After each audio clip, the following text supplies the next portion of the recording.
This is TWiT. All right, listen, I pick whiskeys that I haven't talked about before, and they're usually ones I've tried before, but you don't necessarily know the whole story. And then as you start digging, I mean, I know they're really good sources now for whiskey information and things, and I sort of pull things together. And sometimes stuff goes wildly off the rails. Like, just here we go. Are you ready? Because we're going to Aberdeenshire.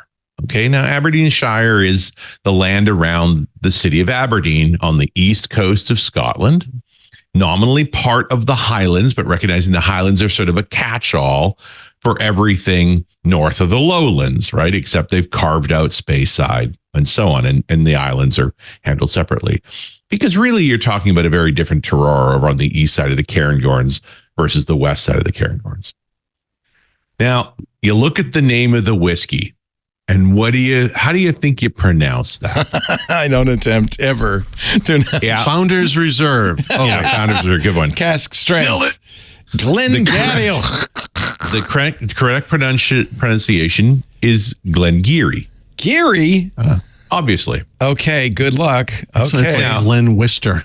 Yeah, the word Glen being Gaelic for valley, which we've seen that over and again with Glen Grant and so forth. But Geary is not actually Gaelic so much as it's Doric. What? And that is an even older language. Now, the word Doric is kind of weird because that's actually a Greek origined word. Yeah, it's like Ionic. Yeah, well, different column types. Yeah, so there's the Doric, the Ionic, the Corinthian, and so on, right? I'm impressed. Very nicely done, Mr. Richard Campbell. And derived from the Dorian people, which are really kind of proto-Greeks. They fought the Peloponnesians. Like, this is old school stuff. And in fact, that's what happened to the word Doric in intellectual circles going from the Greeks forward, where Doric actually ended up meaning more like the column itself, simpler, coarser, more reliable, more genuine. Yes. And so as you get into etymology of language going into the Renaissance, and you have all this fragmented language of Anglo-Saxons and so forth across the European plains, the term Doric came to mean the more sort of rough, genuine version of a language versus Attic, which was considered the sort of smarter but corrupted versions of the language. What was the other one? Doric and Attic. Attic. Attic. Attic. Doric and Attic. So, why the heck does this end up in northeastern Scotland? Like, this is the crazy part for me. Because that part of Scotland, like, the important part to remember about Aberdeen is it's further away from London than it is from Bergen, right? Or even or Dublin for that matter. Like, that Doric language isn't that Saxonish; it's more Scandinavian.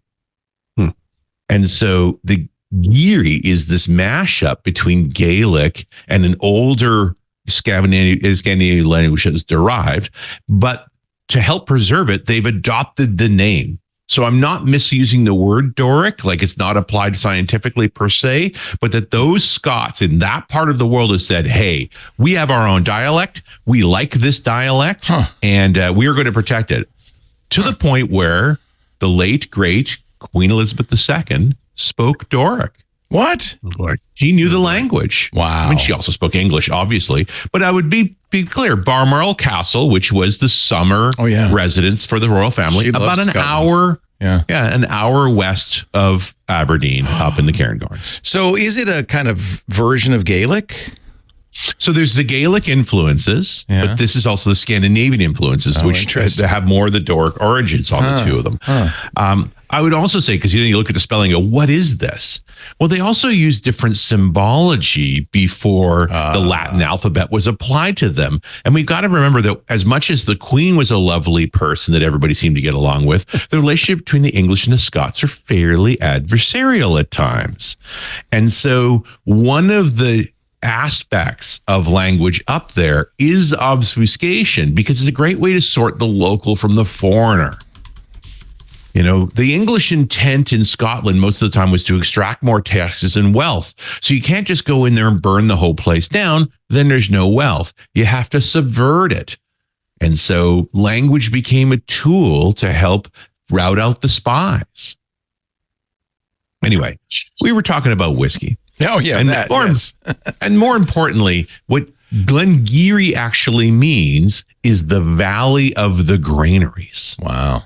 Oh, So Gary. that area in the east grows barley nominally for thousands of years. There's evidence that there was barley in the UK 6,000 BC. Wow. So Neolithic peoples already had grain. Now, the grain was originally from the Persian areas, but it had migrated pretty quickly. Productive crops don't take long to move, and that's largely a latitude-based move in northern England, into northern Europe, and then across onto the islands. So, and this place has been growing grain for so long, there's no records. And that place was named for its granaries then. And we know perfectly well that when you have too much grain, you got to store it somehow before it goes bad. And turning it into alcohol is a pretty good strategy for that. One I recommend. The town that Glen Garioch is actually in is called Oldmeldrum. Which is from the Doric, not the Gaelic, but the Doric, Mildroma, which means hill of the ridge, which is literally where it's located on the hill above the valley. Wow. So again, this is a part of the world old enough that largely their place names are the old language version for how to describe the location. Now, as much as I'm painting a picture of this being away from all the other whiskey regions, even though it's in the Highlands, it is less than an hour's drive to Glenfiddich and Duffton and so forth, with the space side, the Craigellachie, where I would be, or Craigellachie, I'm always mispronouncing that name. Now, there's an argument that Glen Garioch is actually the oldest distillery in Scotland. The oldest paperwork they can find is its incorporation in 1797, but there's plenty of evidence to show they were making whiskey there way before that. I mean, the fact that they've been growing grain there for a couple of thousand years, it's not like one day they said in 1797, we could make alcohol. Look, you could turn this into booze. And doubly so that John Manson, the one who's on that original paperwork, is part of the Manson family of that region that owned farms and merchant shops and tanneries, like long scale, long-term family. And multiple family members were involved in it for decades. It stays in the family for almost 100 years before harder times in the late 1800s, that it gets sold to T.G. Thompson, which also partnered with William Sanderson.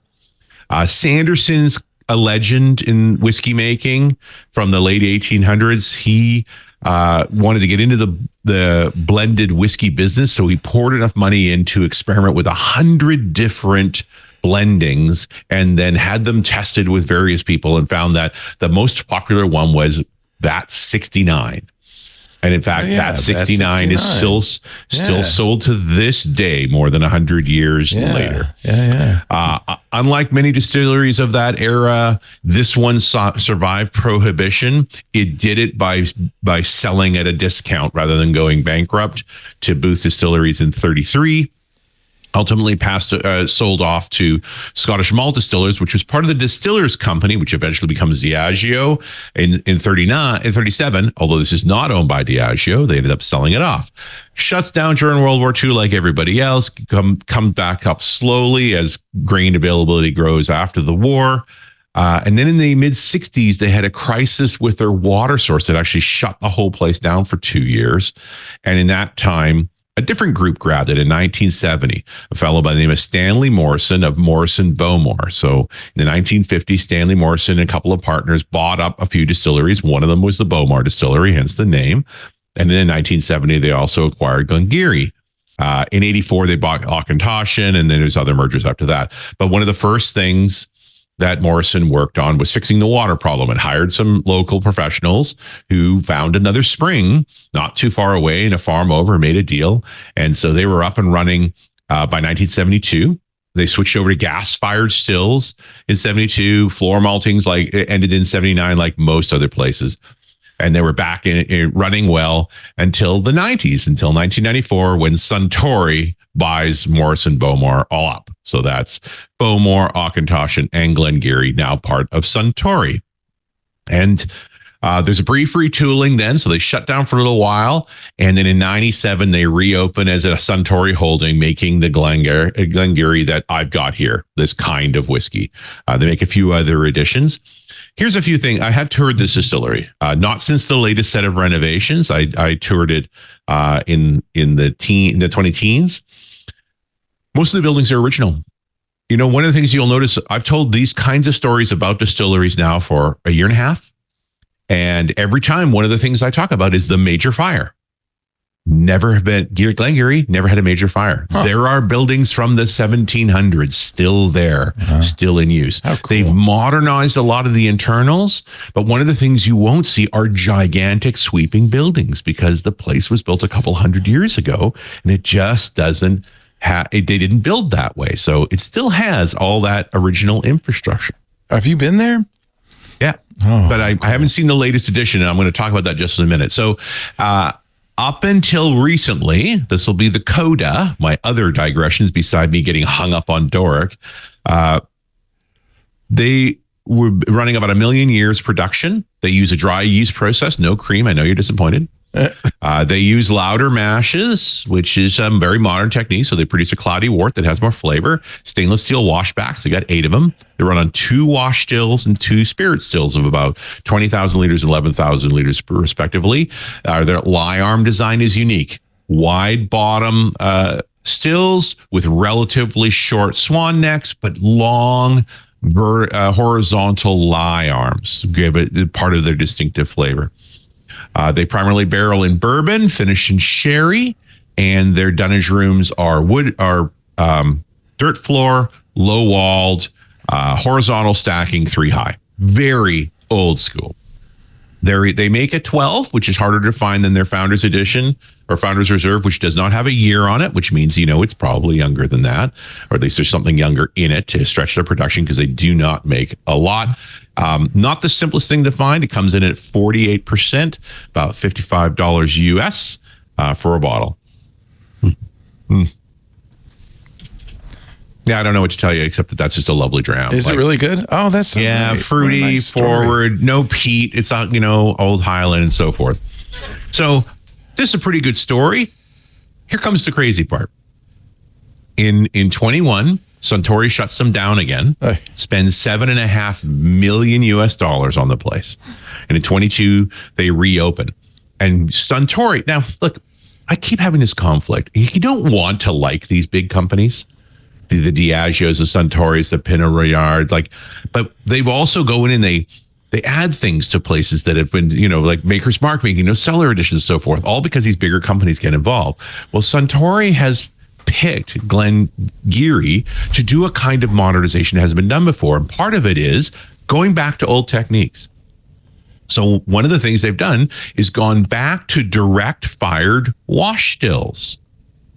Now, years ago, 40 years ago, most distills switched over to steam because it was safer, right? Your risk of explosion is lower. You don't want to mix alcohol with steam. With fire, but also that it's tough to control when you're directly firing a still. It's a lot of heat. If you're just pumping in steam, the old steam wash stills that Glen Garioch had, they only run it up to maybe 140 centigrade, which 285 Fahrenheit. That's 3-bar pressurized steam, nothing too dramatic. But direct fire can get dramatically hotter, 1,000 degrees, and the Maillard reaction, that sort of browning toasting effect, doesn't even start until 150 Celsius, like 300 Fahrenheit. So you're kind of missing that out when you go to steam.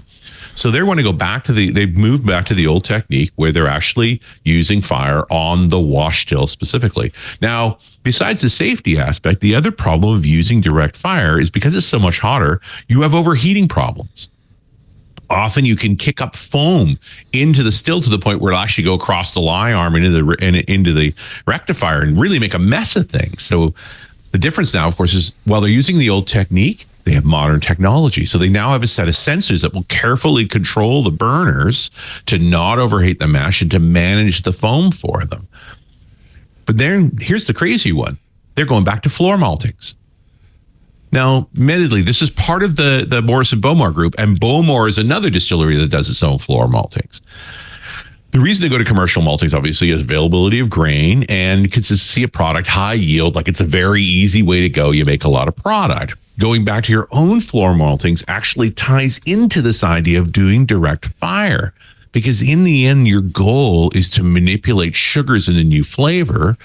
And most of these standard maltings have a limited range of what they can do with the sugar manipulation. So do your own. Lower yield, but you have more control. And so you can make a more unique product. And the final part of the whole pitch that Suntory did here and spent their money on was lowering the carbon footprint of distilling.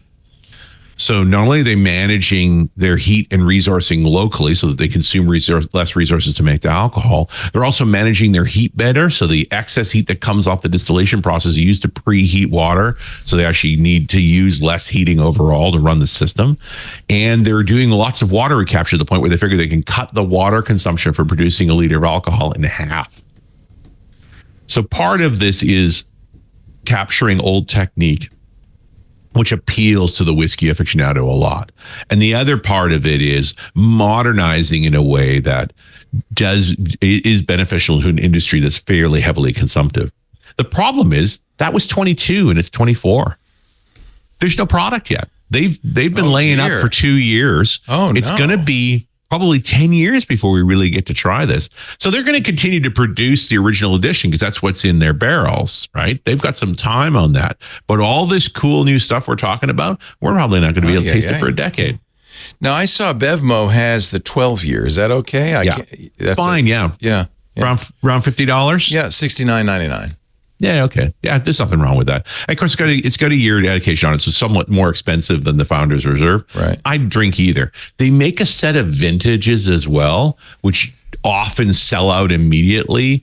Not worth your effort. Like it's a kind of a crazy thing, but it's almost, they take old barrels, they do a bottling. It'll be a run of a couple of thousand bottles, and they're often gone in minutes from collectors. You know, I'm having a tough time being angry with Suntory, but I get pretty tired of collectors because putting bottles on shelves seems like a waste. Sad. You should drink them, right? That's what this is about. So I don't drink, but I love buying these for my brother-in-law because he loved your Clonakilty.